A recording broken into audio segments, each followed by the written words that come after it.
Hello friend, good morning. और आई hope आप बहुत अच्छे होंगे। तो हमने जो मनी एंड बैंकिंग का इसमें इको 450 है जो विवेक सर का रिलीज हुआ है इस ईयर 2024 प्रीलिम्स के लिए, स्पेशली ये 2024 के लिए। इसमें हमारा बजट जो है, इकोनॉमिक सर्वे हो गया या करंट टॉपिक हो गया या स्टैटिक टॉपिक्स हो गए, सब कुछ कवर है। तो इसमें हमने ऑलमोस्ट सभी सेक्शन को सॉल्व कर लिया है। बस जो हमारा मनी एंड बैंकिंग का सेक्शन है उसमें 200 से 260 क्वेश्चन थे, मतलब ऑलमोस्ट 60 क्वेश्चन और हमें सॉल्व करना है, ये बच गया था। तो चलिए अब उसी को हम सॉल्व करते हैं। बाकी जो न्यू स्टूडेंट हैं उनसे एक रिक्वेस्ट है कि अगर आप 2 मिनट तक रुकेंगे वीडियो में तो आपको लगेगा, और ये गारंटी है कि आपकी हेल्प बहुत ज़्यादा होगी इस ईयर प्रीलिम्स में जो हमारे 2024 का है।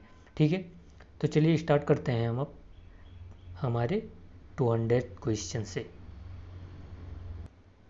Okay, so money and banking का क्वेश्चन 200। उससे पहले हम देखते हैं 199 नंबर क्वेश्चन। ये ज़्यादा इम्पोर्टेंट है इसलिए फिर से इसको एक बार रिवाइज कर लेते हैं। वैसे ये लास्ट वीडियो में हमारे कवर है। ठीक है, तो 199 नंबर क्वेश्चन में पूछ रहा है कि which of the following instrument are permitted for receiving foreign investment in Indian company. Means कि कौन कौन से इंस्ट्रूमेंट है, कौन कौन से वेज हैं जिससे जो फॉरेनर्स हैं वो इंडियन कंपनी में इन्वेस्ट कर सकते हैं। ठीक है, तो हमको पता है कौन कौन से, हमारा एफडीआई है, हमारा एफपीआई है। ठीक है, एफडीआई हो गया, एफपीआई हो गया, दीज आर द, फिर हमारा क्या हो गया, ग्लोबल डिपॉजिट रिसीप्ट हो गया। सो ये सब है हमारे। फिर देखते हैं यहाँ पर ऑप्शन। पहले कह रहा है equity share, yes through the share. अगर कोई फॉरेनर या फॉरेन कंपनी इंडिया की किसी कंपनी में मोर देन 10% शेयर बाय करती है तो वो हमारा एफडीआई कहलाता है, और वो एक प्रकार से इन्वेस्टमेंट है फॉरेनर्स का इंडियन कंपनी में। तो यस, फर्स्ट हमारा करेक्ट है। डिवेंचर्स, तो डिवेंचर्स वो बॉन्ड होते हैं, आप कह सकते हैं इसको। ये ऐसे बॉन्ड होते हैं जिनका मतलब जिनको कंपल्सरली या ऑप्शन होता है इन्वेस्टर के पास ऑप्शन होता है कि वो उसको शेयर में कन्वर्ट कर सकते हैं। और अगर डिवेंचर शेयर में कन्वर्ट हो सकता है तो it is a one of the type of foreign investment और investment. So if any foreigners invest in the Indian company as a debenture. Okay, so these foreigners, और उस फॉरनर्स के पास, उस इन्वेस्टर के पास राइट्स होता है या उसके पास ऑप्शन होता है कि वो उसको शेयर में विद द टाइम कन्वर्ट कर सकता है। So this would be also include in the foreign investment. Okay, preference share क्या होते हैं?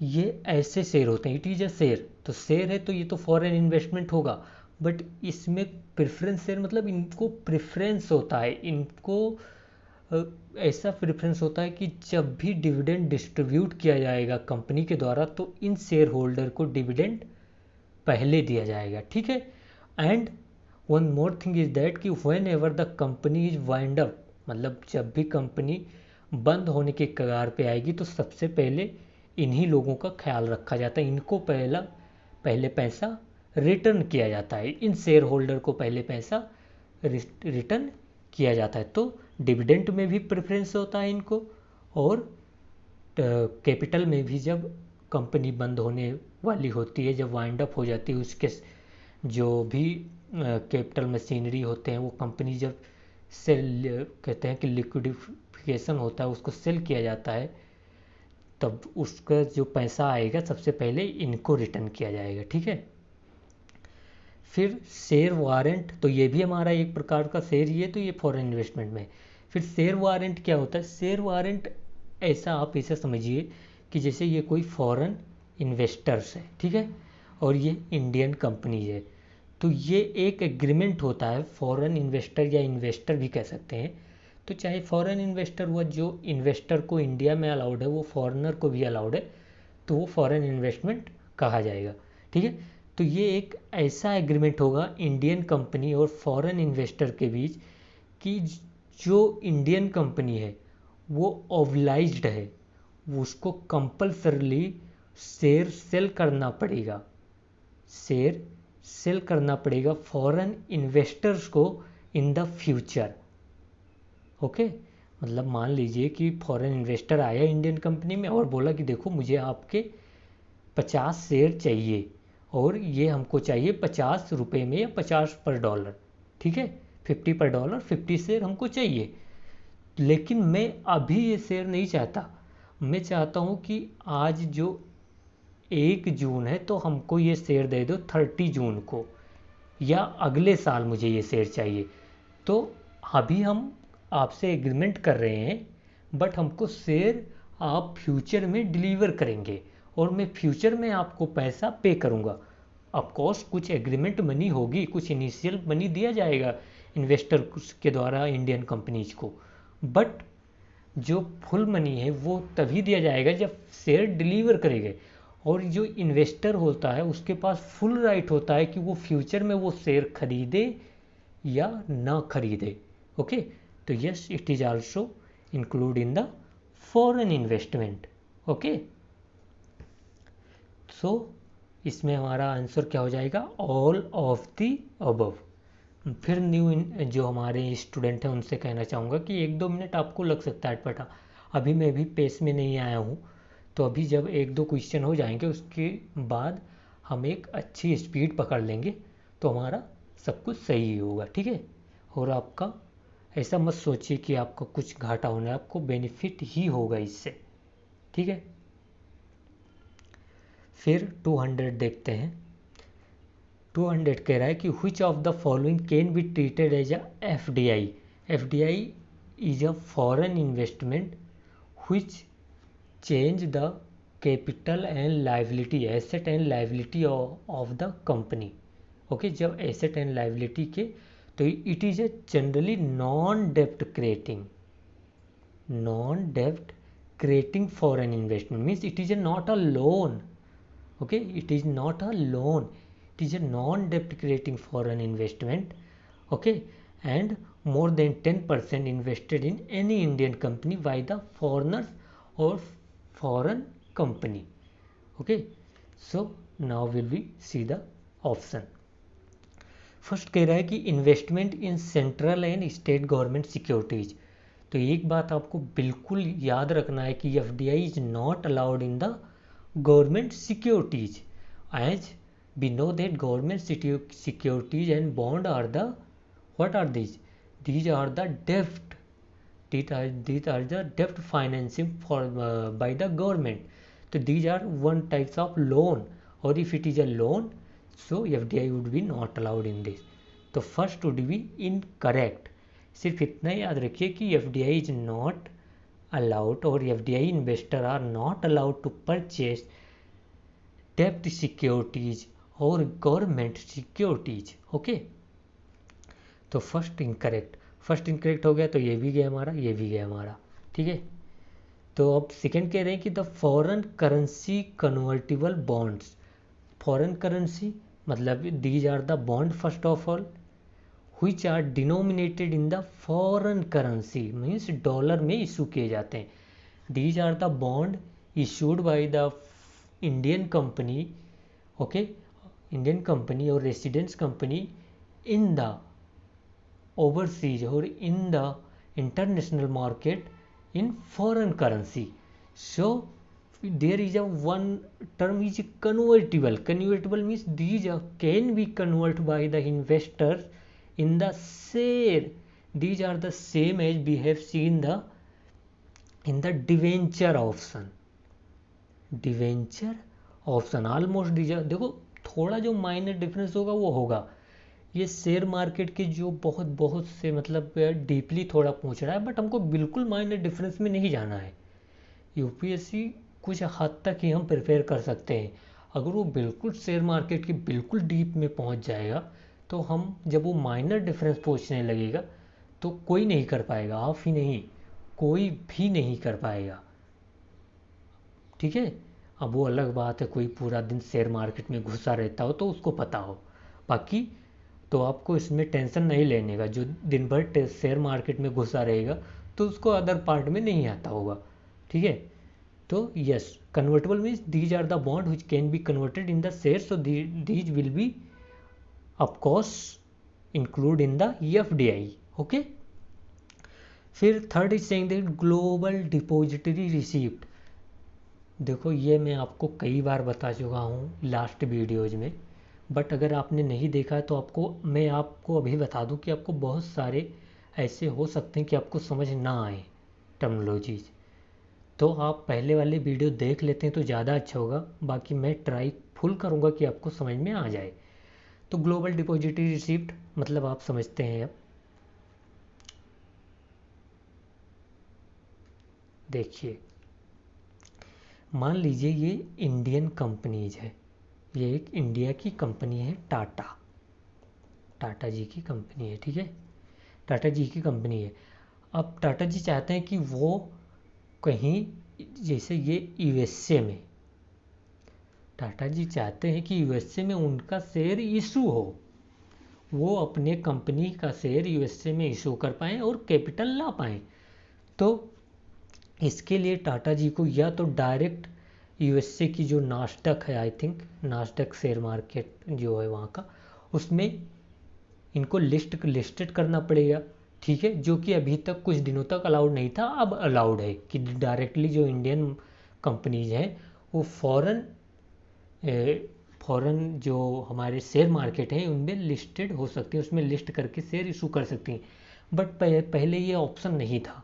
तो जब ऑप्शन नहीं था तो अब अगर टाटा को फॉरेन इन्वेस्टर से पैसा उठाना है तो वो क्या करेंगे, टाटा एक इनडायरेक्ट वे में ट्राई करेंगे। कैसे, वो कहेंगे कि जैसे ये यूएसए का बैंक है, मान लो ये यूएसए का कोई बैंक है, तो टाटा जी अपने कंपनी का शेयर बैंक को ट्रांसफ़र कर देंगे। मान लो इन्होंने ट्रांसफ़र किया $50,000 का शेयर, ओके, $50,000 का शेयर अपनी कंपनी का ट्रांसफ़र कर दिया यूएसए की कंपनी को, यूएसए की बैंक को। अब यूएसए का बैंक जो होगा वो रजिस्टर्ड होगा शेयर मार्केट में यूएसए के। तो अब क्या करेगा, यूएसए का बैंक इन शेयर को यूएसए के मार्केट में इशू कर देगा, ठीक है। अब ये इशू करेगा, फिर जो यूएसए के बैंक को पैसा आएगा वो पैसा वो टाटा को दे देंगे। तो इस all these things are called the global depository receipt. अब जैसे ये यूएसए में इशू हुआ है तो हम इसको क्या कह सकते हैं, American depository receipt. Global depository means global level पर जब इसे इशू किया जा रहा हो।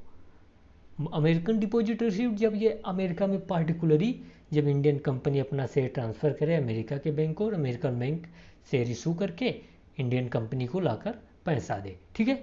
आई होप आप समझ चुके होंगे, ठीक है। तो these call the global depository receipt. तो यस, अगर शेयर ट्रांसफ़र हो रहे हैं तो ये of course it is a type of FDI, क्योंकि ये FDI ये पैसा लेने का ही तरीका, तो फॉरेनर इन्वेस्ट ही तो कर रहे हैं इंडियन कंपनी में। अब जो भी ये ग्लोबल डिपॉजिटरी रिसिप्ट यूएसए का होल्ड करेगा उसके पास राइट्स होगा, उसके पास राइट्स है, उसके पास वोटिंग पावर है टाटा की कंपनी में, ठीक है। तो it is a type of FDI। सो 2 और 3 आर करेक्ट। फर्स्ट हमको पता है इनकरेक्ट था। फिर कह रहे हैं फाइनेंशियल लीज। ये बहुत ही माइनर टर्म है, मैं ट्राई करूँगा आपको समझाने का। ये अभी तक इतना न्यूज़ में नहीं रहता था, इतना हमको पढ़ना नहीं पड़ता था, बट 2023 से जैसे वो शेयर मार्केट में बीटा गामा पता नहीं कौन कौन से पूछ रहा है, तब से हम लोग थोड़ा सतर्क होकर सर ने इंक्लूड किया है। So let us understand the financial lease. तो there is a 2 types of lease, one is called the financial lease and other is a operating lease, okay. 1 minute, let us understand now. Okay, so one is a financial lease, other is a operating lease. There is the 2 types of lease. So what are the financial lease? First understand, first ये समझ लीजिए, it is a long term और operating lease is a short term instrument. Okay, and both are the one of the type like a loan, both are like a loan. Okay, so it is a long term. And second is that जो financial lease आप ऐसे समझ सकते हैं with the example, ऐसे कि आजकल जैसे कि आप जा रहे हैं कार लेने, you are going to take a car from the company. So आप कार लेने टाटा के पास गए, टाटा की कंपनी में आप कार लेने गए. ठीक है, फिर आपने कहा कि देखो मेरे पास पूरा पैसा तो नहीं है, बट मैं कुछ जो डाउन पेमेंट होता है वो पे कर देता हूँ, and I will monthly pay EMI. Okay, and when you pay the whole money of the car through the EMI, it will be, your car will be completely yours. लेकिन अगर आप पे नहीं करते EMI तो टाटा के पास राइट्स है, उसके पास जब तक आप EMI नहीं पे करते तब तक टाटा के पास राइट्स है कि वो आपका कार खींच के लेकर जा सकता है. ठीक है, तो these are the like a financial lease. Okay, यही है हमारा फाइनेंशियल लीज. तो अगर आप EMI पे कर देते हैं, कंप्लीट EMI आप पे कर देते हैं, तो आपका ये जो कार है कंप्लीटली आपका हो जाएगा. फिर ऑपरेटिंग लीज क्या होता है, ऑपरेटिंग लीज कैसे वर्क करता है, आपको ऑपरेट करने के लिए दिया गया कि देखिए आप ये जिसे लाइक रेंटल, ऑपरेटिंग लीज मतलब रेंटल. रेंटल मीन्स जैसे आप किसी के होम रेंट पर लिए हुए हैं, आप इसमें EMI तो नहीं दे रहे ना, आपको इस पर रेंट दे रहे हो, रेंट आप दे रहे हो, आपका ना इस पर ओनरशिप नहीं होगा. और ये शॉर्ट टर्म है, जब ओनर चाहे वैसे होता है जो रेंट जो एग्रीमेंट होता है, बट ऐसे समझते हैं कि जब भी ओनर चाहेगा तब वो कहेगा ये मेरी प्रॉपर्टी है, आप यहाँ से दफ़ा हो जाओ. ठीक है, तो it is a operating lease. I hope you have understood. इतना ही समझ लो, बाकी आप सॉल्व कर लोगे टाइम के. So financial lease, do you understand कि it can be convert in the like it is a FDI? Of course it is not FDI, because I said in the first like that कि it is a debt instrument, it is a loan, and loan is not a FDI. Okay, so 4 is incorrect, 2 and 3 are correct, B are correct in this. I hope you had understood. थोड़ा time लगा but हमने समझ लिया. आप financial lease आएगा तो मैं नहीं समझाऊंगा. ठीक है, फिर 201 देखते. इसमें फिर पूछा हुआ है उन्होंने, foreign direct investment in Indian company can happen by which of the following veg. फिर से इन्होंने इंस्ट्रूमेंट पूछा FDI का. वैसे FDI हमारे चैप्टर के लिए, हमारे सिलेबस में, हमारे PYQ में बहुत बार पूछा गया है. और मैं आप एक रिक्वेस्ट करता हूँ कि जितना मैंने फॉरेन करेंसी कन्वर्टिबल बॉन्ड के बारे में बता दिया वो बता दिया, बाकी आप खुद से पढ़ेंगे क्योंकि ये 3 से 4 बार आइदर इन द ऑप्शन और बाय द क्वेश्चन पूछा गया है. ठीक है, तो ये आप पढ़ लेंगे खुद से. नहीं पढ़ना होगा तो बताइएगा भाई, देखेंगे कहीं से फिर से बताने का, और क्या. ठीक है, सो कह रहे हैं कि वेज ऑफ द FDI. तो फर्स्ट कह रहे हैं सब्सिडियरी. देखो मैं आपको बता दूं कि 3 ways is there in the FDI investment. 3 ways, what are the 3 veg?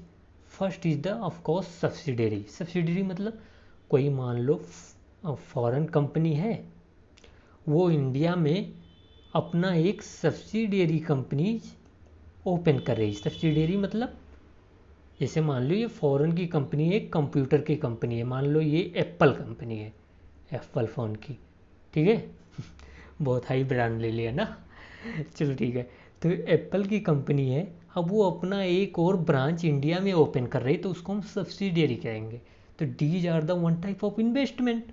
ये इन्वेस्टमेंट ही तो है, इंडिया में कंपनी ओपन कर रही कोई फॉरेन कंपनी, तो it is a type of investment, it is a FDI. So yes, subsidiary is under the FDI. फिर कह रहे हैं जॉइंट वेंचर। जॉइंट वेंचर मतलब हीरो होंडा, मेरे घर तो गाड़ी है भी, अभी भी है, जब बंद हो गया मतलब ओल्ड हो गई बट अभी भी चल रही है, हीरो होंडा। तो इसमें एक जापान की कंपनी थी, शायद जापान की थी या और कहीं की थी, देख लेना। और एक जैसे कि आई थिंक हीरो जो थी वो इंडियन कंपनीज है और होंडा जो है वो जापान की थी शायद, देखो मैं क्लियर नहीं हूँ बट शायद ऐसा ही था। ठीक है, तो क्या हुआ तो इंडिया के इन्वेस्टर्स, इंडिया के जो ओनर हैं और जो जापान के इन्वेस्टर हैं, उन दोनों ने मिलाकर इंडिया में कंपनी ओपन की। तो ये it is a type of foreign investment. कैसे? क्योंकि फॉरेनर जो है वो पैसा ला रहे हैं और इंडिया के साथ मिलके काम कर रहे हैं, और फॉरेनर का भी उसमें ओनरशिप और वोटिंग राइट है। तो yes, joint venture is also तो सब्सिडरी एंड जॉइंट वेंचर। फिर करें acquisition of share means buying of share. तो अगर कोई फॉरेनर्स मोर देन 10% किसी इंडियन कंपनी में शेयर बाय कर लेता है तो it will be treated as F D I. और एक बात मैं आपको बता दूं, अभी आने वाला है बट अगर रिपीट हो जाएगा तो काफ़ी अच्छा रहेगा कि लाइक अब मान लीजिए कि आज 2021 है, चल तो रहा है 2024 बट मान लीजिए, और किसी फॉरेनर ने 10% टाटा के कंपनी में शेयर बाय किया, तो ये एफ डी आई है, ऑफकोर्स ये एफ डी आई है। ठीक है, बट ऐसा हो कि 2024 में टाटा ने और शेयर इशू किया। ठीक है, अब अगर शेयर इशू किया तो इसका शेयर डाइल्यूट हो जाएगा, इतना तो पता ही होगा ना। और शेयर जब इशू किया तो ये अब जो 10% था वो 5% आकर हो गया। तो क्या क्वेश्चन ये है, आप भी बताएंगे, मतलब कमेंट कीजिएगा कि क्या ये एफडीआई फिर भी कहा जाएगा 2024 में कि नहीं? बताइए आप, कहा जाएगा कि नहीं? तो इस पे डिबेट हुई तो ये जो हमारे आरबीआई गवर्नर साहब हैं वो आकर बोले कि वंस एफडीआई ऑलवेज एफडीआई, मतलब एक बार अगर किसी चीज़ को एफडीआई ट्रीट कर दिया गया तो वो हमेशा ही एफडीआई रहेगा, चाहे वो 1% हो जाए फ्यूचर में। तो ये आप याद रखेंगे। ठीक है, बाकी आपको क्या लगता है कि ये कैसा वर्क करता है आप खुद बताएंगे। तो इसमें हमारे तीनों सही हैं, तो सी ऑप्शन और करेक्ट। ओके, फिर देखते हैं 202 नंबर क्वेश्चन। ये कह रहा है consider the following statement regarding foreign direct investment FDI. कह रहे हैं एफडीआई इन्वेस्टमेंट हैपेंस मेनली, इसमें ये नहीं कह रहा है ओनली, इसमें कह रहा है mainly through primary market. Okay, of course primary market में ही होता है।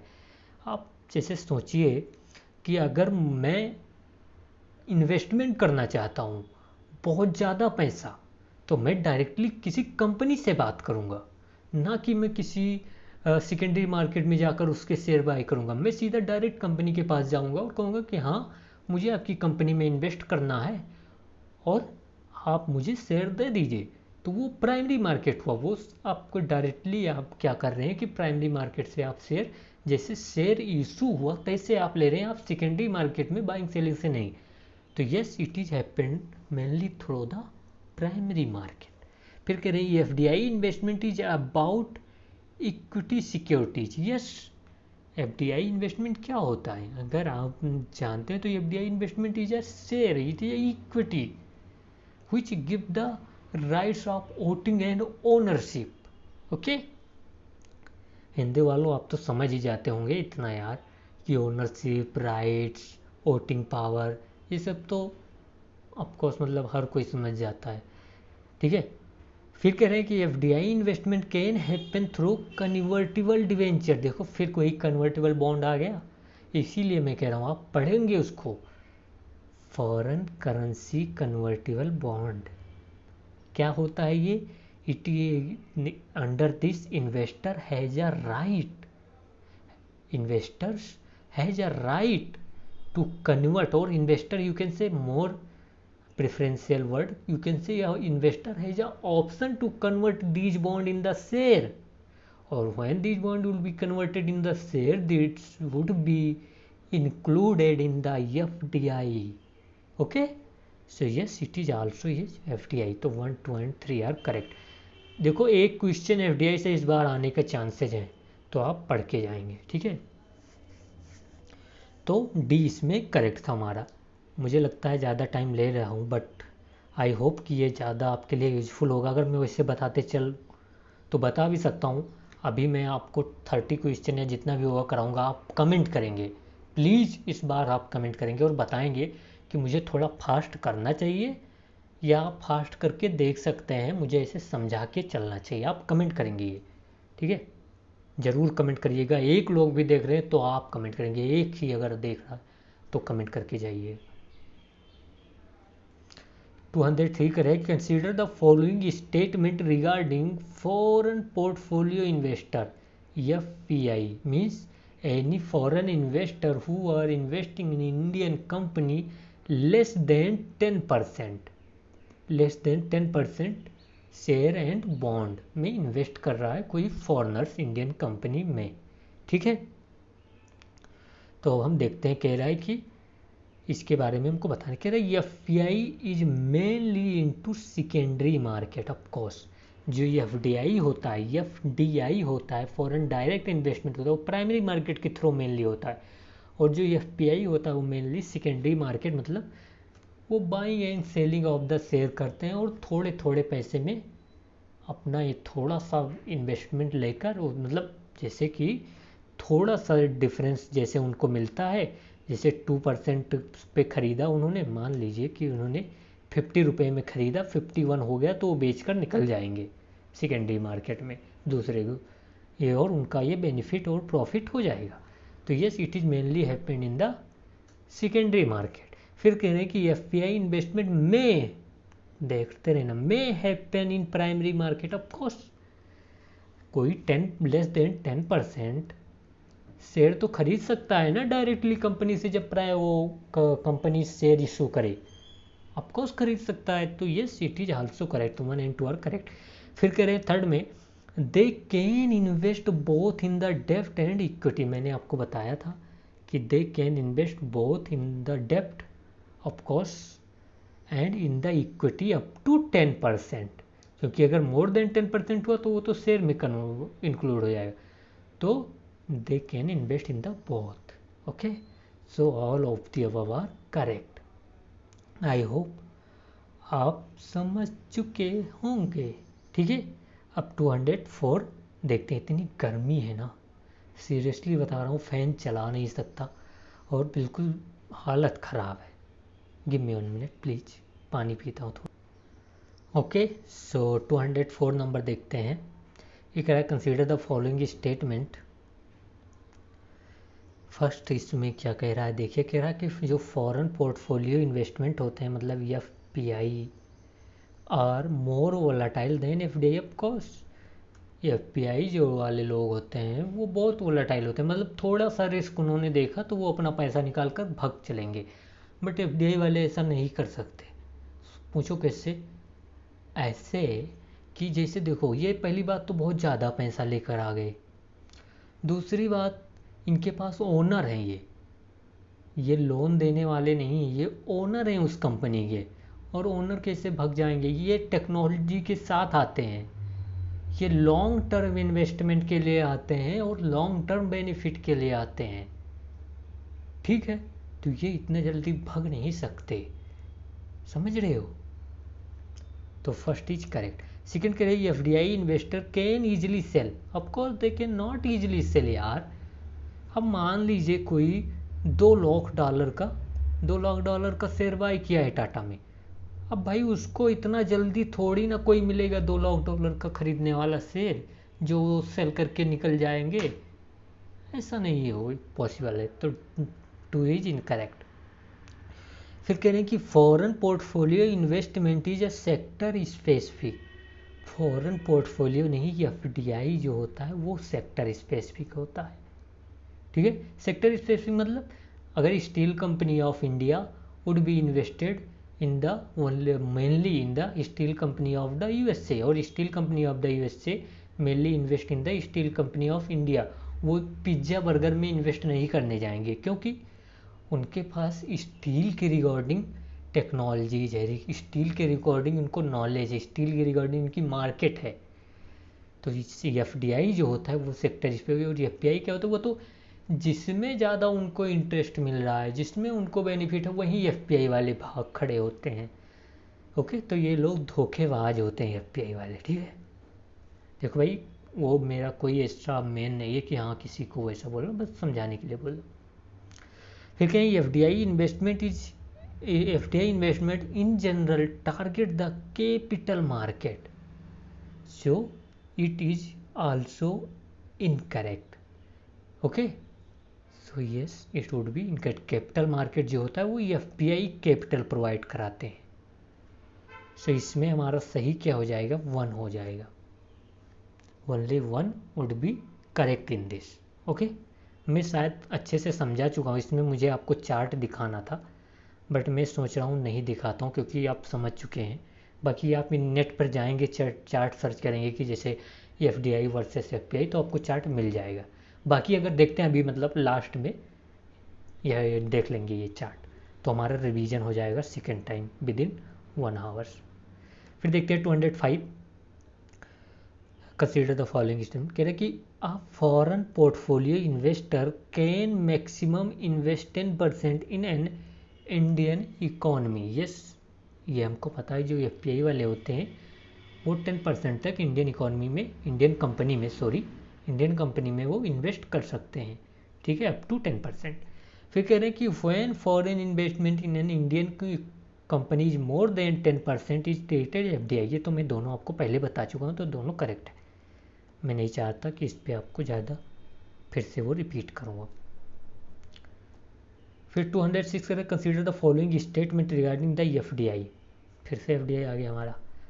कह रहे हैं कि FDI is mostly in non डेप्ट इंस्ट्रूमेंट। मैं आपको ये स्टार्टिंग में ही बताया और मैं 1000 बार आपको ये बता चुका हूँ।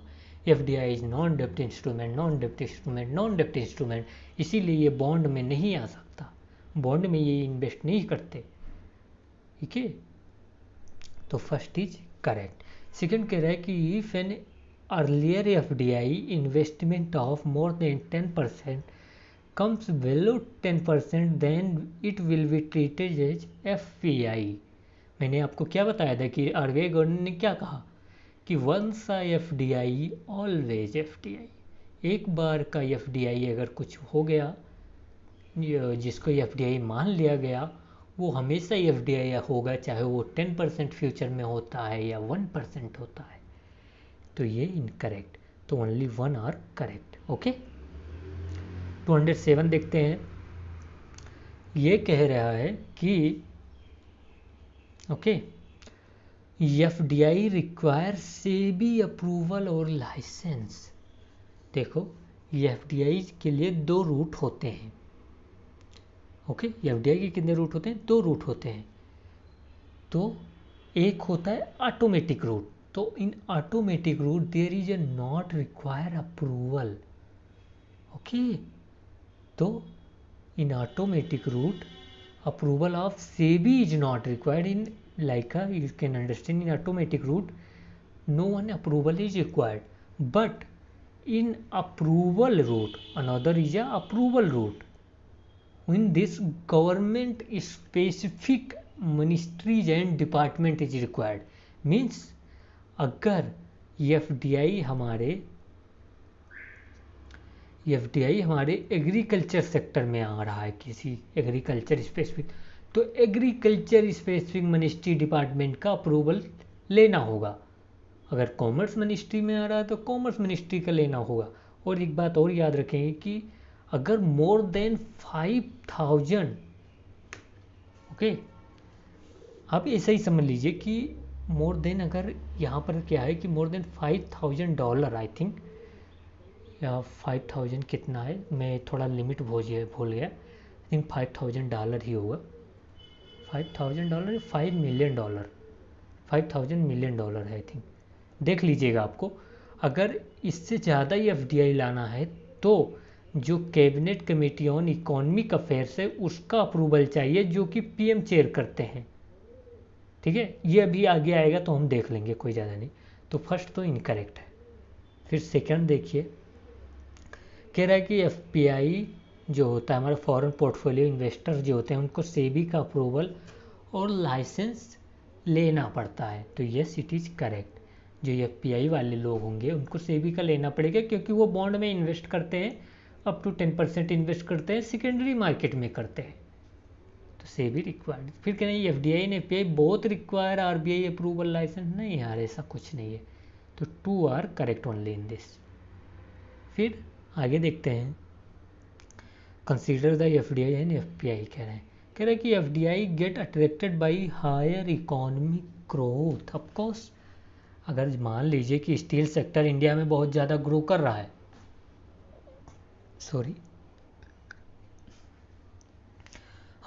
स्टील सेक्टर इन इंडिया में बहुत ज़्यादा ग्रो कर रहा है, तो जो फॉरेन इन्वेस्टर होंगे वो स्टील सेक्टर में इन्वेस्ट करने आएंगे ही, ठीक है, तो इससे एफडीआई ज़्यादा होगा आएगा। फिर कहें FDI get attracted by higher economic growth as well as higher interest rate. Of course higher interest मतलब हायर इकोनॉमिक ग्रोथ है तब तो एफपीआई आएगा ही आएगा। बेसिक आपको पता है तो पता ही होगा, और पता ही होगा, मुझे पता है, बहुत ही कॉमन बात। बट जो जो इंटरेस्ट रेट है उसमें भी होगा तभी। अब मान लीजिए बॉन्ड पर बहुत ज़्यादा इंटरेस्ट रेट मिल रहा है इंडियन में, तो जो वो एफपीआई वाले होंगे, वो फॉरेनर एफपीआई होंगे, वो अगर इंडिया की मार्केट में इन्वेस्ट करेंगे क्योंकि उनको ज़्यादा इंटरेस्ट मिल रहा है, ठीक है। फिर कह रहे हैं कि FPI gate attracted by interest rate differential. Interest rate differential मतलब मान लीजिए यूएसए है, ये इंडिया में है, यूएसए में बॉन्ड पर 2% इंटरेस्ट रेट है, इंडिया में 4% है, तो यहाँ इंडिया में यूएसए के इन्वेस्टर आएंगे इन्वेस्ट करने, तो डिफरेंट से इन्वेस्टमेंट अट्रैक्ट होता है। तो 1 2 3 ऑल आर करेक्ट। फिर 209 ये कह रहा है कि ओवरसीज डायरेक्ट इन्वेस्टमेंट, फिर reserve asset, then Indian portfolio investment. पूछा क्या है, which of the are part of overseas financial asset, overseas financial asset of Indian resident. Overseas finance मतलब जो इंडियन रेसिडेंट फॉरनर्स में या फॉरेन आप कह सकते हैं कि फॉरेन कंट्रीज में जो इंडियन इन्वेस्टर्स जो हैं, जो इंडियन लोग हैं, वो फॉरेन कंपनीज में कितना एसेट होल्ड करते हैं, कितना शेयर होल्ड करते हैं, उसको हम overseas financial asset of Indian resident कहते हैं। तो कौन कौन से हो सकते हैं, कौन कौन से इसमें पार्ट हो सकता है। पहले कहना है कि overseas direct investment, it is a like FDI. FDI क्या है, जब फॉरेनर इंडियन कंपनी में इन्वेस्ट करें। ओडीआई क्या है, जब इंडिया के लोग फॉरेन कंपनी में इन्वेस्ट करें। तो yes it is overseas investment by the Indian resident. फिर कह रहे हैं रिजर्व एसेट, कह रहे हैं कि जो रिजर्व एसेट होता है it is a financial investment और नॉट। तो ऑफकोर्स जो रिजर्व एसेट होगा वो बिल्कुल होगा, जो रिजर्व एसेट है वो बिल्कुल होता है जो ओवरसीज फाइनेंशियल जो एसेट होता है द इंडिया। रिजर्व एसेट मतलब आप मान लीजिए जैसे कि जैसे कि कोई लोन, सिंपल से आप मान लीजिए कोई लोन जो है जो इंडिया की कंपनी या इंडिया के लोगों ने फॉरेनर को दिया हुआ है। आप इतना सिंपल में समझेंगे तो आप समझ लेंगे, ठीक है। तो yes it is also included in the financial asset of Indian resident, ठीक है। फिर थर्ड कह रहा है कि Indian portfolio investment, yes India के जो लोग फॉरेन में बॉन्ड में इन्वेस्ट किए वो आएगा। तो 1 2 and 3 all are correct. Reserve asset मैंने जैसे बताया कि आप ऐसे भी मान सकते हैं कि जैसे मान लीजिए कि जैसे कोई फॉरेन जो बैंक है वो इंडिया की करेंसी को होल्ड कर रहा है, या फॉरेन जो बैंक है या फॉरेन जो कंपनी वो इंडिया से लोन ले रही है, समझ रहे हो, इंडिया से वो लोन लेकर जा रहे हैं, तो वो सब रिजर्व एसेट होगा for the Indian resident in the foreign company. I hope आप समझ चुके हैं, एक दो लाइन में याद रखो, इसमें बिल्कुल डीप में जाने का कोई ज़रूरत ना है। फिर 210 देखते हैं, कह रहे which of the following statement are true regarding the foreign portfolio investors. FPI के बारे में पूछा है, ठीक है। कह रहा है कि they fund India's current account deficit.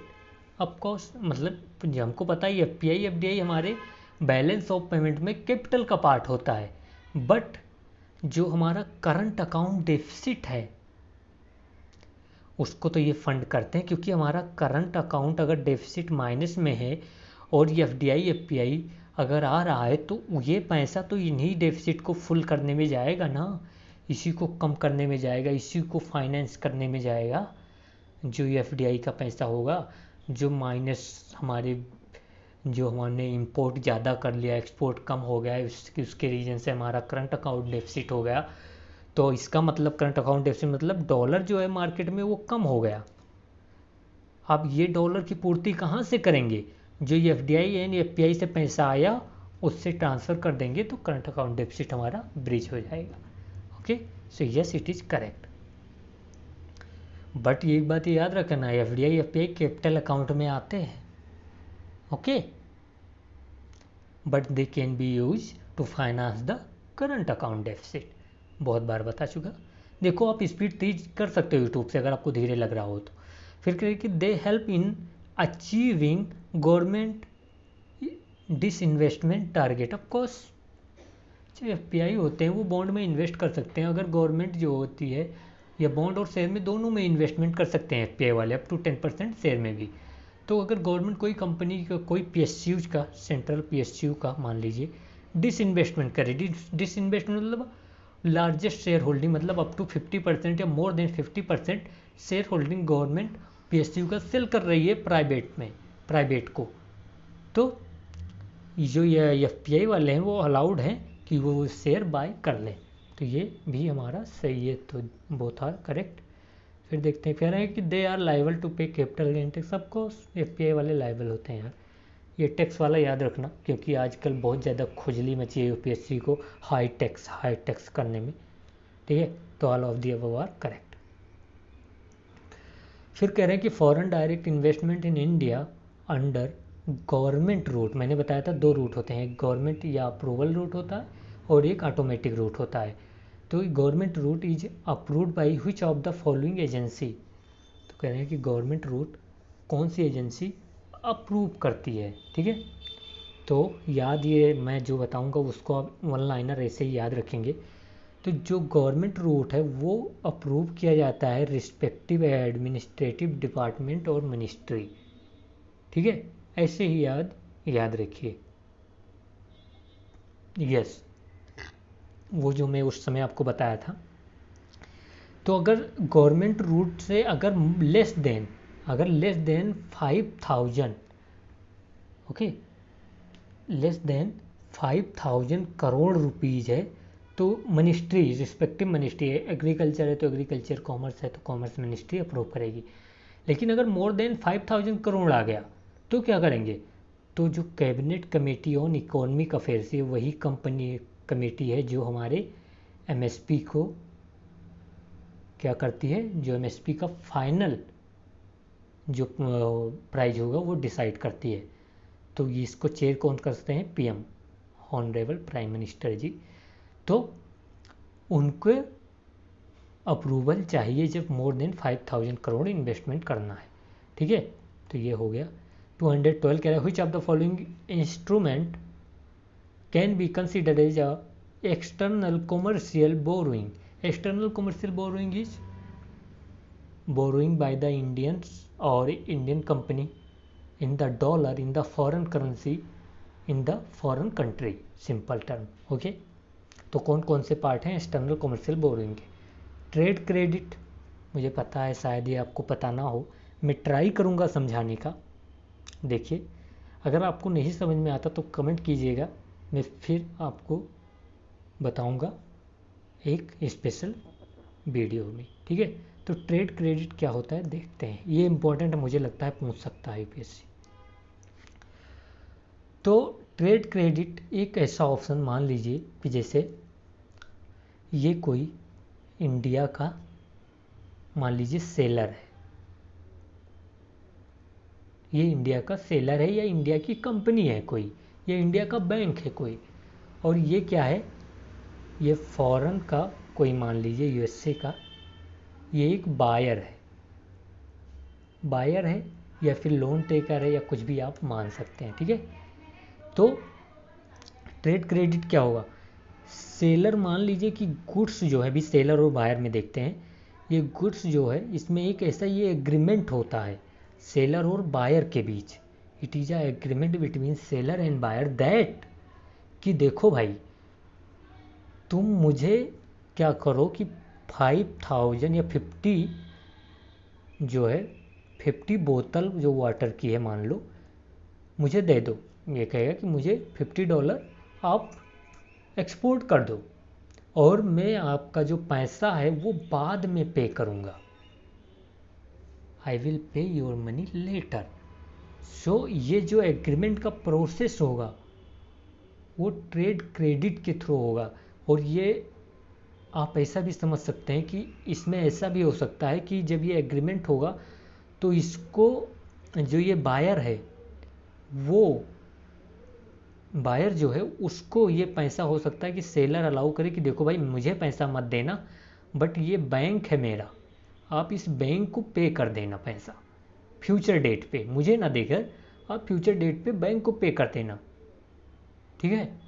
तो ये सेलर जो बायर है वो बैंक को पे करेगा पैसा बैंक अकाउंट में, अगर नहीं पे कर पाता तो क्या होगा, ये बैंक जो है वो इस पर इंटरेस्ट भी चार्ज कर सकता है, पेनाल्टी भी लगा सकता है। आई होप आप ट्रेड क्रेडिट समझ चुके होंगे, नहीं समझे तो कमेंट कीजिएगा, समझाया जाएगा वैसे।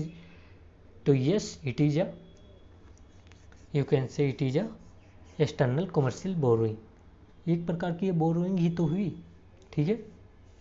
तो ये इंक्लूड है एक्सटर्नल कमर्शियल बोरोइंग में। अगर बैंक ने किसी प्रकार से लोन लिया वैसे तो वो बोरोइंग ही होगी ना। फिर कह रहे हैं कि ये अगर मुझे अगर बताना हो तो मैं कहता एक वर्ड में याद रखो, it is like a bank loan, one bank is taking loan from the foreign और foreign banking loan taking loan from the Indian bank और Indian bank taking loan from the foreign bank. मतलब ये बिल्कुल mismatch है, ये bank loan है नहीं, but समझने के लिए बैंक लोन समझ सकते हो, बहुत जल्दी रिकॉल करने के लिए। फिर कह रहे हैं कि प्रेफरेंस शेयर, प्रेफरेंस शेयर मैंने बताया था कि जिसपे प्रेफरेंशियल राइट होता है डिविडेंड का, ओके, डिविडेंड है जब प्रेफरेंशियल राइट, तो it is of course is external commercial borrowing, okay. फिर कह रहे हैं कि fully and compulsory convertible debenture, ये एक एफडीआई है, ओके, इट इज लाइक का एफडीआई, ओके। तो ये नहीं हमारा इंक्लूड होगा, ये एफडीआई हमारा बोरोइंग सेक्शन में नहीं आता है। FDI is a, you can से एफडीआई इज अ नॉन डेप्ट creating instrument, but external commercial borrowing is a dept creating instrument, okay. तो 1 and 2 आर करेक्ट।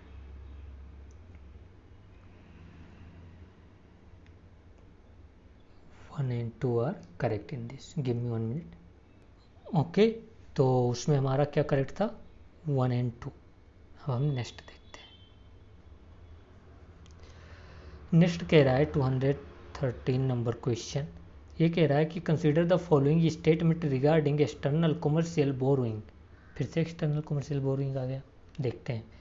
कह रहा है कि ऑल, देखिएगा, all external commercial borrowing require approval, नहीं भाई यहाँ ऑटोमेटिक रूट भी है जिससे पैसा ला सकते हैं, तो यस इट इज़ इनकरेक्ट। फिर कह रहे हैं कि approval is not required but RBI need to be informed, नहीं ऐसा भी कोई वे नहीं है कि आरबीआई को इन्फॉर्म करना पड़ेगा, ओके। तो ये भी इनकरेक्ट हो गया। फिर कह रहे हैं कि it require approval of RBI, yes it is required approval of the RBI, because देखो एक्सटर्नल कमर्शियल बोरोइंग क्या होता है, एक ऑटोमेटिक रूट होता है, एक अप्रूवल रूट होता है। तो ऑटोमेटिक रूट से कोई अप्रूवल नहीं रिक्वायर्ड है, तो ऑल वाला इनकरेक्ट हो गया। बट जो अप्रूवल रूट है वहाँ से आरबीआई का अप्रूवल रिक्वायर्ड होता है, तो थर्ड इज करेक्ट हो गया। टू हमारा इनकरेक्ट करोगे, अप्रूवल इज नॉट रिक्वायर्ड, भाई अप्रूवल रूट से अप्रूवल रिक्वायर्ड है, तो ये भी इनकरेक्ट हो गया।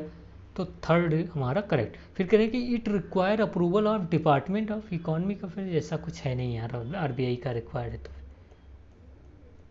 तो only third are correct in this, okay.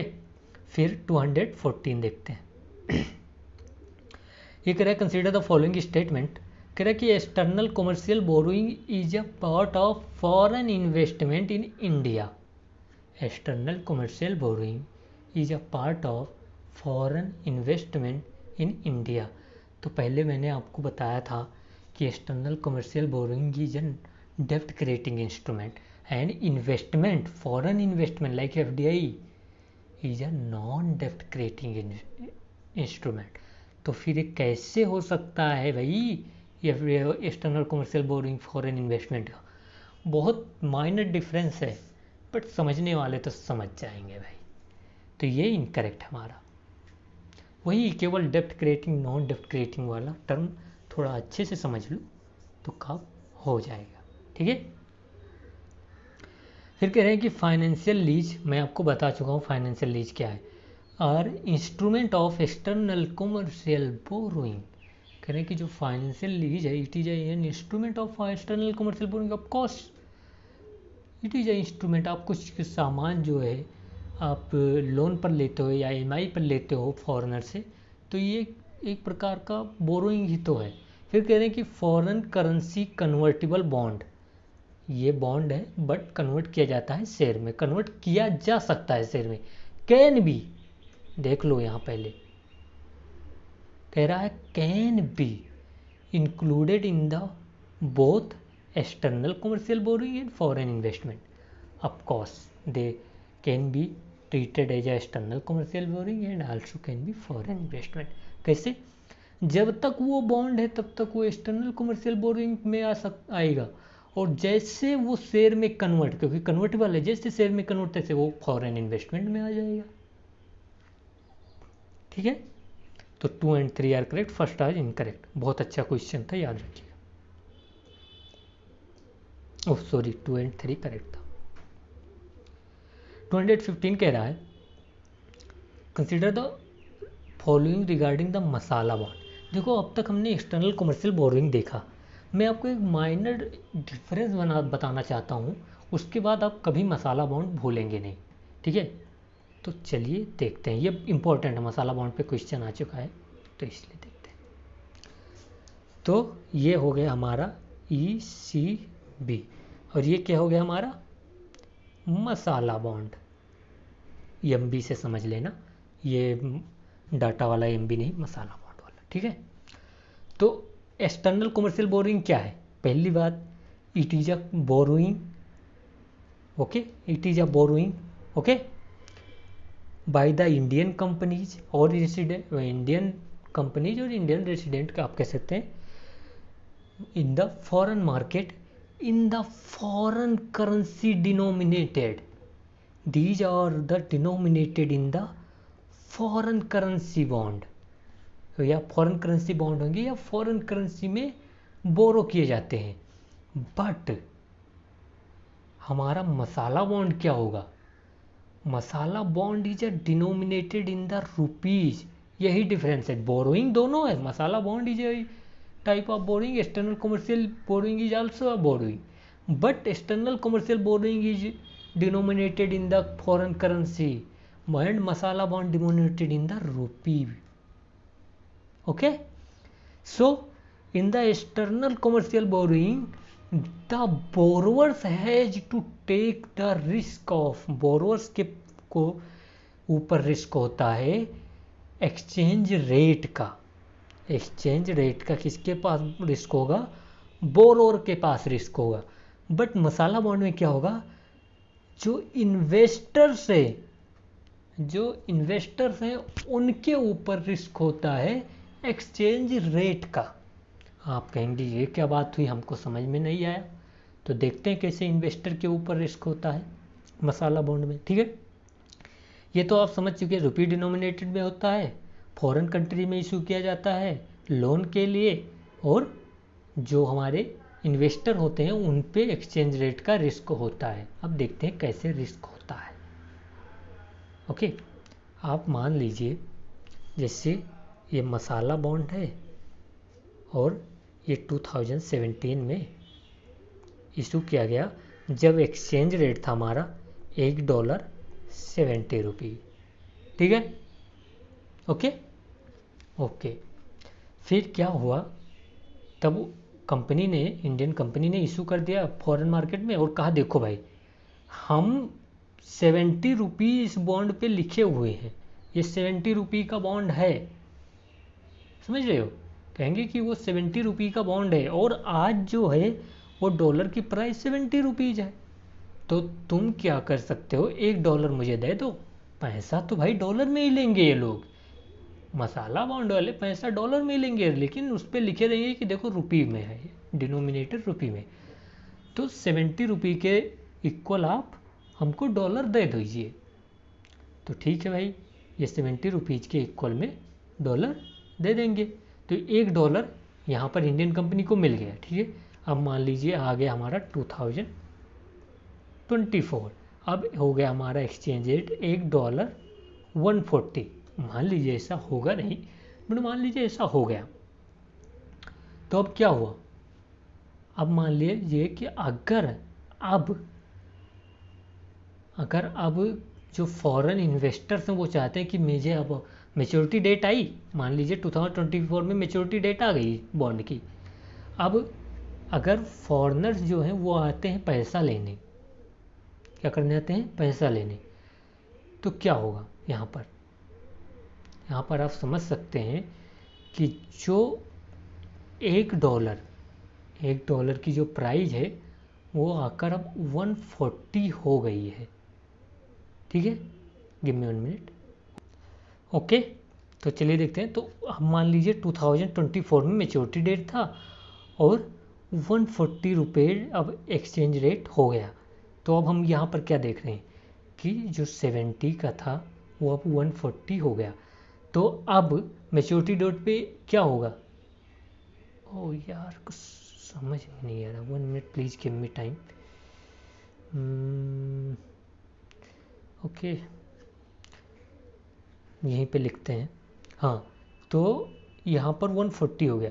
तो अब अगर मेच्योरिटी डेट पे फॉरेनर कहते हैं कि अब मुझे देखो भाई, अब मुझे मेरा पैसा वापस दो, तो इंडियन कंपनी क्या करेगी, कहेगी देखो अब 70 रुपये तुमने दिया था, 70 रुपये ले लो अपना, 70 रुपये ही तो दिया था आपने 2017 में हमको, हम 70 ही देंगे, हम 140 नहीं देंगे। तो 70 देने के मतलब क्या हुआ, is equal to $0.5, 70 is equal to $0.5 दिया था इन्वेस्टर ने, $1 मिल रहा है उसको $0.5। तो यहाँ पर रिस्क किसके ऊपर गया, इन्वेस्टर के ऊपर गया, क्योंकि रुपी डेप्रीशिएट हो गई। तो इन्वेस्टर के ऊपर रिस्क, क्योंकि 70 रुपये ही पे करेगी इंडियन कंपनी भाई। बॉन्ड आपने 70 में लिया, मेच्योरिटी डेट पर 70 ही तो पे करेगा इंडियन कंपनी, लेकिन एक्सचेंज रेट चेंज होने के रीजन से 140 हो गया। तो अगर एक्सचेंज, जैसे अगर ये एक्सटर्नल कमर्शियल बोरिंग होती तो क्या होता, यहाँ पर तो उनको एक ही डॉलर पे करना पड़ता। तो रिस्क किसके ऊपर जाता, इंडियन कंपनी के ऊपर आ जाता, क्योंकि इंडियन कंपनी को 140 देना पड़ता है एक्सटर्नल कमर्शियल बोरिंग में। तब $1 मिलता, तब वो जाकर पे करते फॉरेनर को, इन्वेस्टर को। बट अभी क्या हुआ, अभी रिस्क जो हो गया वो इन्वेस्टर के ऊपर आ गया, क्योंकि अब ये 70 ही पे करना है इंडियन बोरोवर को, और जो कि $1.5 के, और इन्वेस्टर जो होंगे वो दुखी हो जाएंगे। आई होप आप समझ चुके होंगे, नहीं समझे होंगे तो बताना, इस कॉन्सेप्ट को मैं बहुत अच्छे तरीके से भी और समझा सकता हूँ, ठीक है। क्या कर रहे थे हम, 215 नंबर क्वेश्चन, ठीक है। मसाला बॉन्ड में आपको समझा चुका। अब देखिए कह रहे through masala bond capital is raise in foreign currency. Of course capital ही तो रेज कर रहे हैं फॉरेन करेंसी में, ठीक है। तो ये सही है। कह रहे कि repayment is made in the foreign currency. Yes, देखो मसाला बॉन्ड डिनोमिनेटेड होता है रुपी करेंसी में, बट मैंने बताया ना कि डॉलर में ही पैसा लेंगे, डॉलर में ही देंगे, डॉलर में पैसा लेंगे, डॉलर में ही देंगे। जो भी उस समय डॉलर की प्राइस होगी उस हिसाब से, डॉलर की प्राइस मतलब जो 2017 में होगी उसी, ठीक है। फिर कह रहे हैं कि by issuance of masala bond the exchange risk is transfer to the investor. Of course, तो all of the above are correct. हमने ये देख लिया है बहुत अच्छे से, नहीं समझ में आएगा तो बताइएगा, इंपॉर्टेंट है, समझाया जाएगा, मैं नेक्स्ट वीडियो में इसको ले लूँगा। फिर कह रहे हैं which of the following measure will we help in preventing rupee depreciation. Rupee depreciation मतलब जो $1.70 का है वो $1.80 ना होने पाए। अगर ये $1.80 हो गया तो रुपी डिप्रिसिएट हो रही है, और $1.70 से अगर $1.60 हो गया तो रुपी अप्रिसिएट हो रही है। आई होप आप समझ गए। तो प्रिवेंट करना है रुपी डिप्रिसिएट से, कि रुपी और भी ज़्यादा डिप्रिसिएट ना हो। तो क्या क्या कर सकते हैं, रुपी डिप्रिसिएट को रोकना है तो हम ज़्यादा फॉरेन करेंसी को अलाउ करेंगे इंडिया में आने के लिए। ठीक है, कह रहे हैं कि easing of restriction on external commercial boring, of course ज़्यादा लोन लाने के लिए हम प्रमोट करेंगे। फिर करेंगे easing restriction on raising fund through masala bond, of course. फिर करेंगे restricting imports of non essential commodities, of course जो नॉन इसेंशियल कमोडिटीज़ हैं उनका इंपोर्ट कम कर देंगे, जिससे हमको ज़्यादा फॉरेन करेंसी में पेमेंट ना करना पड़े और इससे हमारा फॉरेन रिजर्व बचा रहेगा। तो 1, 2 and 3 आर करेक्ट। फिर कहें रिस्ट्रिक्शन एफपीआई, नहीं यार एफपीआई एंड एफडीआई तो हम और अलाउ करेंगे जिससे फॉरेन करेंसी आए। तो इसमें 1, 2 and 3 are correct. So C are correct. और करें कि अभी रहने दें, बताओ 20 तक करते हैं फिर उसके बाद रहने देंगे। 217 नंबर क्वेश्चन है। देखो ये गिफ्ट सिटी का जो क्वेश्चन है ये बहुत इंपॉर्टेंट है, अभी यूपीएससी नहीं पूछा है अभी तक, लेकिन पूछ सकता है, इसलिए आप खुद से पढ़ेंगे, जितना हो सकेगा बताऊंगा, लेकिन बाकी आप खुद से पढ़ेंगे क्योंकि ये इंपॉर्टेंट है, इसलिए मैं आपसे रिक्वेस्ट कर रहा हूँ। तो ये कह रहा है consider the following statement regarding GIFT special economic zone. कह रहे कि all transaction are in foreign currency only. Of course जो ये आप पहले समझ लीजिए, जो गिफ्ट स्पेशल इकोनॉमिक जोन है, it is under the special economic zone act 2005 को अमेंडमेंट करके लाया गया है। So it establish the international financial service centre like bank, insurance, all these things established. It is treated as a foreign territory in India. It is treated as a foreign territory in India, and if it is a foreign territory, so all transaction would be in foreign currency. Okay, so it is treated as a foreign currency, foreign territory. ठीक है, ऐसा नहीं है कि gift city में domestic territory नहीं है। Gift city में डोमेस्टिक टेरिटरी है जिसमें केवल ट्रांजेक्शन डोमेस्टिक रुपी में होगा, रुपी करेंसी में, बट गिफ्ट सिटी का जो फॉरेन टेरिटरी है उसमें फॉरेन करेंसी में ही होगा, क्योंकि वो फॉरेन टेरिटरी है। ओके, वहाँ पर आपको अगर जैसे कि आप अगर गिफ्ट सिटी में लिस्टेड कंपनी में इन्वेस्ट करना चाहते हैं तो आपको वहाँ पर लिस्ट करना पड़ेगा, वहाँ के मतलब गिफ्ट सिटी जो गुजरात में, वहाँ पर अलग से आपको लिस्टेड करना पड़ेगा आप। तो ये करेक्ट है। फिर कहें it is the only place in India designated as a international financial service centre, of course ये ओनली प्लेस है जो इंटरनेशनल फाइनेंशियल सर्विस सेंटर है, मैंने बताया IFSC जो कि गुजरात में है। फिर कह रहे हैं कि it provide financial service to both resident and non resident, of course दोनों को प्रोवाइड किया जाएगा। ठीक है, तो ये तीनों करेक्ट हमारे, खुद से आप पढ़ेंगे, ज़्यादा मैं इसलिए नहीं बता रहा क्योंकि इम्पोर्टेंट, खुद यूट्यूब पे सर्च करेंगे बहुत सारे वीडियो मिल जाएंगे। फिर कह रहे हैं गिफ्ट स्पेशल इकोनॉमिक जोन के बारे में दूसरा क्वेश्चन, ये कह रहे हैं कि GIFT special economic zone units are treated as a non resident in India, of course अब वो फॉरेन टेरिटरी हैं, वो नॉन रेसिडेंट इंडिया कि जैसे ट्रीट किए जा सकते हैं। वहाँ का इन्वेस्टमेंट, वहाँ से आया हुआ इन्वेस्टमेंट FDI कहलाएगा, FPI कहलाएगा, वहाँ से लाया गया लोन, वैसे तो वो इंडिया में टेरिटरी है लेकिन वो फॉरेन टेरिटरी मानी जाती है, और मानी जाती है तो वहाँ से जो पैसा उठाया जाएगा वो एक्सटर्नल कमर्शियल बोरिंग होगा। तो ये करेक्ट है। फिर करें कि Indian company can list their share on external exchange in GIFT city, of course they can list, direct they can list. Okay, फिर कह रहे हैं कि ओवरसीज डायरेक्ट इन्वेस्टमेंट मतलब these are the investors of India, Indian investors who invest in the foreign company. करें कि rules will be applicable on Indian entities investing in of course applicable होगा क्योंकि वो फॉरेन टेरिटरी है। ठीक है, तो all of the above are correct.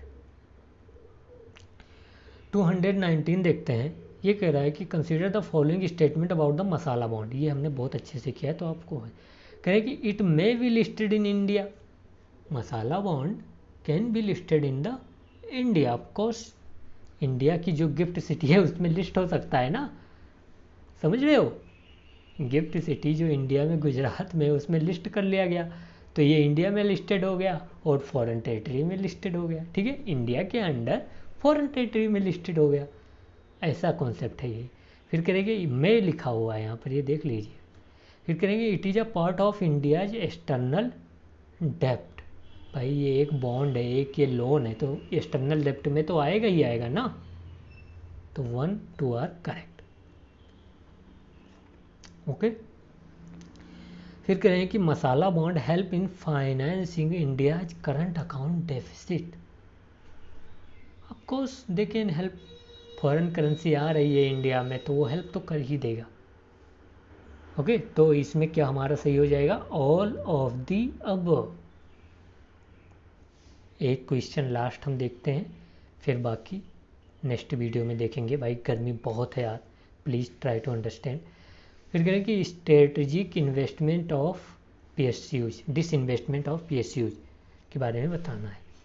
कहेंगे गवर्नमेंट सेल अप टू 50 और higher percentage of share to a strategic partner. Of course इसी को तो डिसइन्वेस्टमेंट कहते हैं, जब 50% या 50% से ज़्यादा शेयर जो है सेंट्रल PSUs का वो प्राइवेट को सेल कर दिया जाए तो वो, और ओनरशिप भी सेल होती है इसमें।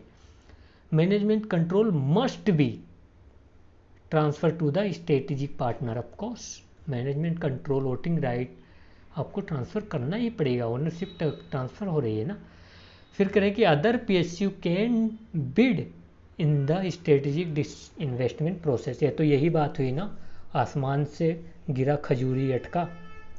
मतलब ये तो थोड़ी ना हो यार, एक हाथ से दे रहे हो दूसरे हाथ से ले रहे हो, तो ये नहीं हो सकता भाई। अगर इंडियन PSU खुद खरीदेंगे तो फिर ये डिसइन्वेस्टमेंट क्या हुआ, उसका पर्पस क्या रहेगा, तो ये इनकरेक्ट है। तो 1 and 2 are correct. Okay, so 40 question और भी बचे हुए हैं, कर लेंगे हम, ज़्यादा टेंशन मत लीजिए, अभी हमारे पास टाइम है। आप जो वीडियोज हैं उनको बार बार रिवाइज कीजिए, रिवाइज कीजिए, रिवाइज कीजिए। ठीक है, बाकी हम कर लेंगे। Have a faith in me, I will be complete this. Okay, thank you so much. Please share, काफ़ी मेहनत लगती है, बाकी आप खुद मतलब देख लीजिएगा अपने अकॉर्डिंग शेयर करना है कि नहीं करना है। Okay, bye.